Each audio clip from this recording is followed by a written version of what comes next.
ನಿಮ್ಮ ಕೈಕಾಲಿನ ಗಂಟುಗಳು ಕಪ್ಪಾಗಿದ್ದರೆ ಪ್ರತಿದಿನ ನಿಂಬೆಹಣ್ಣಿನ ಸಿಪ್ಪೆಯಿಂದ 5 ನಿಮಿಷ ತಿಕ್ಕಿ ಹೀಗೆ 30 ದಿನಗಳ ತನಕ ಮಾಡಿ.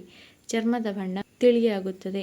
2 ಬಾರಿ ಮುಲ್ತಾನಿ ಮಿಟ್ಟಿಯ ಫೇಸ್ ಪ್ಯಾಕ್ ಅನ್ನು ಹಚ್ಚಿ. ಇದರಿಂದ ಸ್ಕಿನ್ನ ಮೇಲೆ ಆಯಿಲ್ ಕಂಟ್ರೋಲ್ ಆಗುತ್ತದೆ ಮತ್ತು ಪಿಂಪಲ್ ಸಮಸ್ಯೆಗಳು ಕಡಿಮೆಯಾಗುತ್ತದೆ.